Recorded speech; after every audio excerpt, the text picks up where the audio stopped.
আরে দাঁড়াও, আরে শিবম রুদ্রম শিবম রুদ্রম শিবম রুদ্রম।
ভীতু ধূর্ত, মুখে স্পষ্ট বলার সাহস নেই তো, তাই মহাদেবকে ঢাল বানাচ্ছে।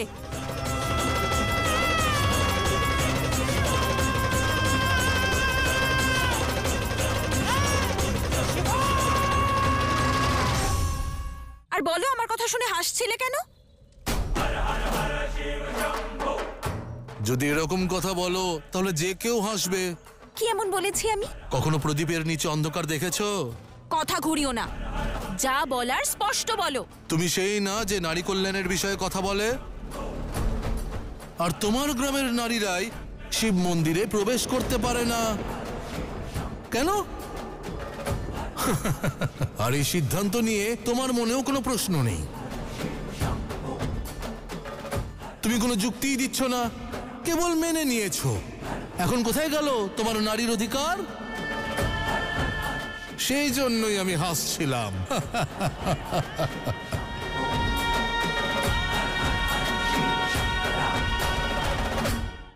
আরে হ্যাঁ, তোমার বাবাই তো গ্রাম প্রধান, তাই না? এই সিদ্ধান্ত নিশ্চয়ই উনিই নিয়েছেন। আর তুমি ওনার মেয়ে, না কোনো প্রশ্ন না কোনো তর্ক, চুপচাপ সিদ্ধান্ত মেনে নিয়েছো। এটাই প্রদীপের তলায় অন্ধকার। তুমি জানো তোমার দোষটা কি? তোমার দোষ হলো তোমার ক্রোধ, যা তোমার দৃষ্টিপথে বাধা সৃষ্টি করে, তোমাকে সত্য দর্শন করতেই দেয় না। কিন্তু আজ আমি তোমায় সত্য বলবো। তোমার গ্রামের নিয়ম, তোমার গ্রামের প্রথা, তোমার গ্রামের সামাজিক তন্ত্র সব অবিন্যস্ত। আর ন্যায় সে তো কয়েক ক্রোশ দূর। আবার কথা বলতে আসে। রুদ্রম শিবম রুদ্রম শিবম রুদ্রম শিবম রুদ্রম শিবম রুদ্রম শিবম রুদ্রম শিবম রুদ্রম।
ওহো, আমি তো ভুলেই গিয়েছিলাম, বাবাকে প্রশ্ন করতে যেতে হবে।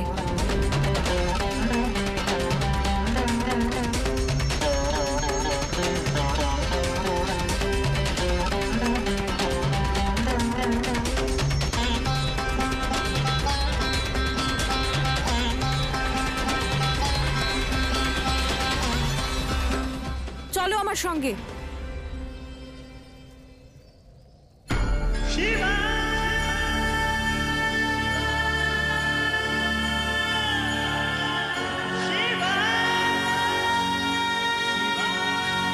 কোথায়? প্রশ্ন শুধু তোমার মনেই জাগে না, আমার মনেও জাগে। জানতে চাই আমি যে আমাদের গ্রামে শক্তি স্বরূপা নারীদের শিব মন্দিরে যাওয়া নিষিদ্ধ কেন। চলো, এর উত্তর আমরা একসঙ্গে খুঁজবো। চলো চলো, আমাদের কাছে সময় কম।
মল্লব, এটা এটা কি করছো? স্বাহা, পরিকল্পনা। শিবতন্ত্র দ্বারা শিব আর শক্তিকে পরাজিত করার পরিকল্পনা।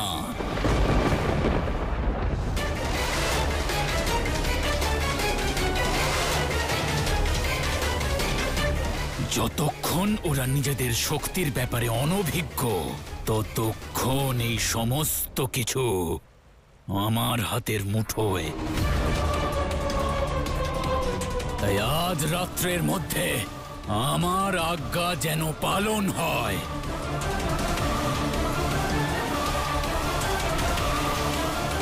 স্বাহা।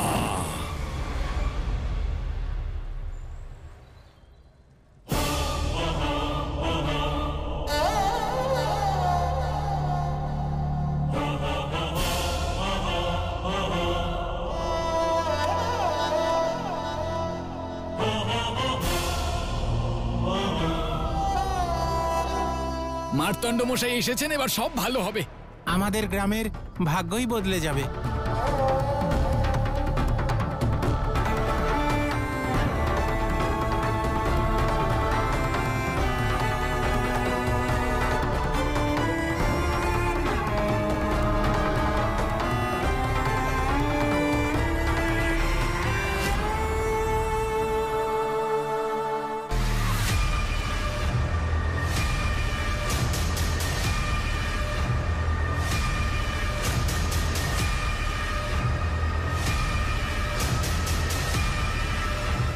কি হয়েছে মা?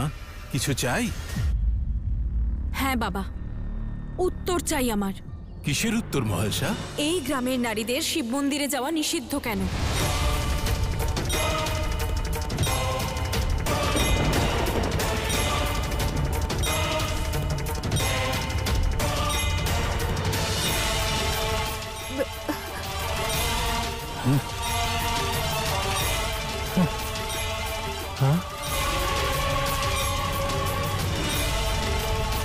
বলো না বাবা, শুধু নারীদের সঙ্গে এই অন্যায় কেন?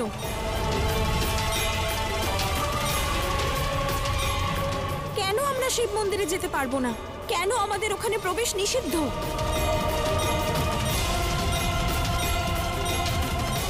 উত্তর দাও বাবা।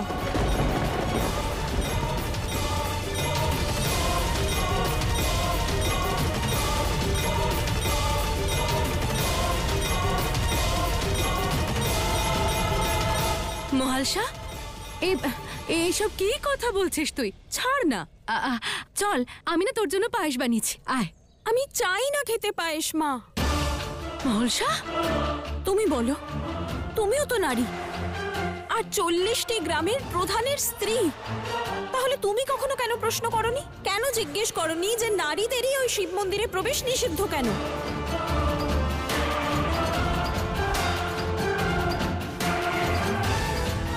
বাবা বলেছে আর তুমি মেনে নিয়েছো, তাই না?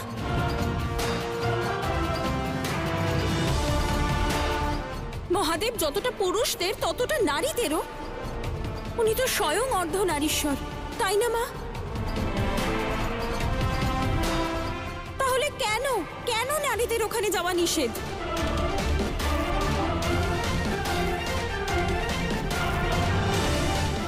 মহাদেব সবার।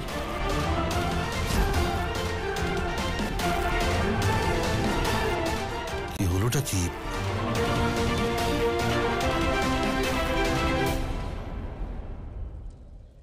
মার্তণ্ড তো ঠিকই বলেছে, যা সবার তা আমাদের নয় কেন?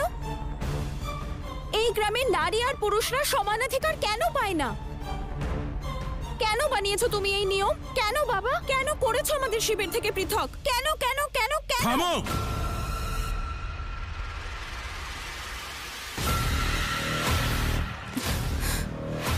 তুমি আমি তোমার প্রতিটি প্রশ্নের উত্তর দিতে বাধ্য নই মহালসা। এ গ্রামের যা নিয়ম, তোমাকেও সকলের মতো সেটা মানতে হবে।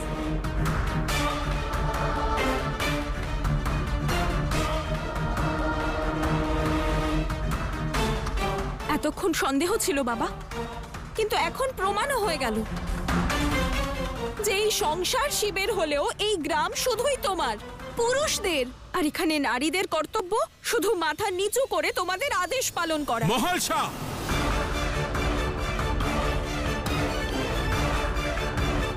তোমাকে একটু স্বাধীনতা দিয়েছি বলে নিজের পিতাকেই সম্মান জানানো ভুলে গেছো তুমি? আমারই মুখে মুখে তর্ক শুরু করেছো। যদি আমার যুক্তি অনুচিত হয় তাহলে আমার জিভ কেটে দাও। এই নাও।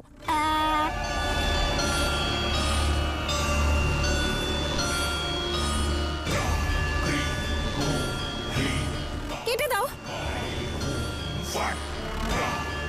কিন্তু যদি আমার যুক্তি ঠিক হয়, তাহলে আজ আমায় শিব মন্দিরে প্রবেশ করতে কেউ আটকাতে পারবে না, কেউ আটকাতে পারবে না, কেউ আটকাতে পারবে না।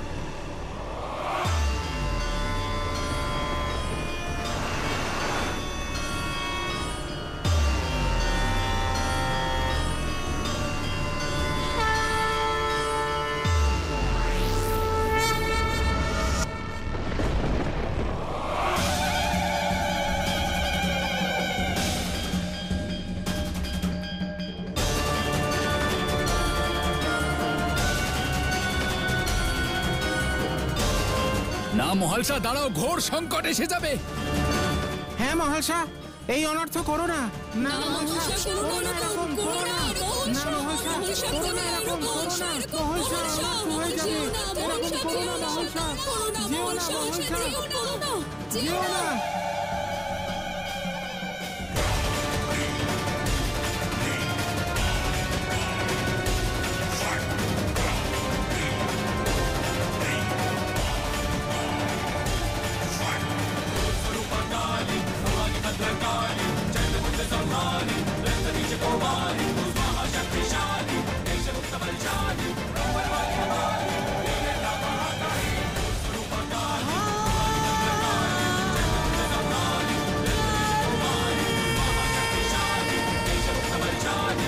মহাশা দাঁড়াও।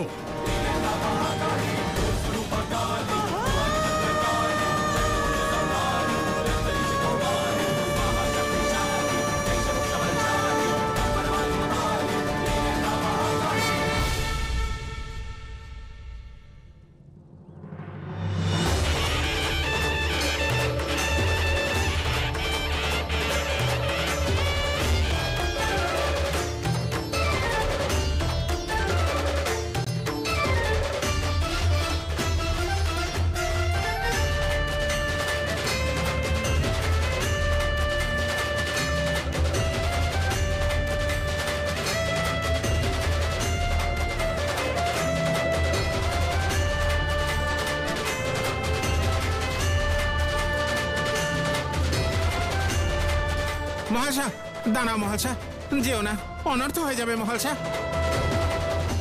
দাঁড়াও মহাশা।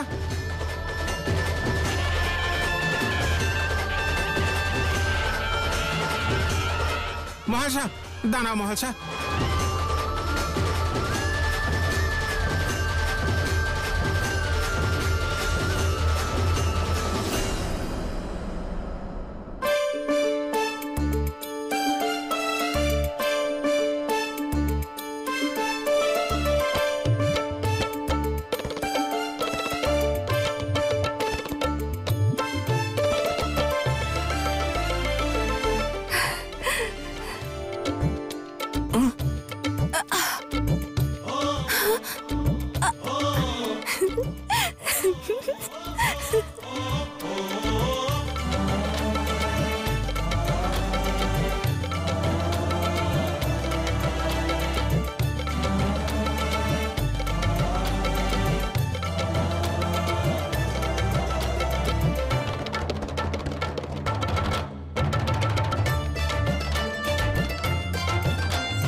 অদ্ভুত।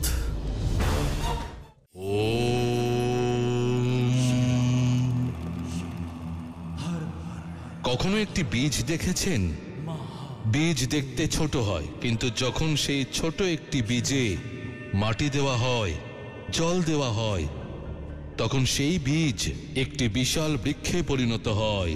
সে না করে কোনো আশা আর না পায় কোনো উপহার।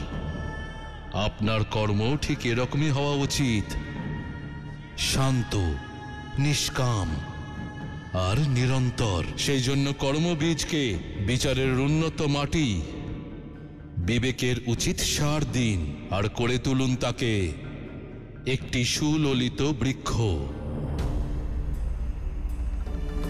ও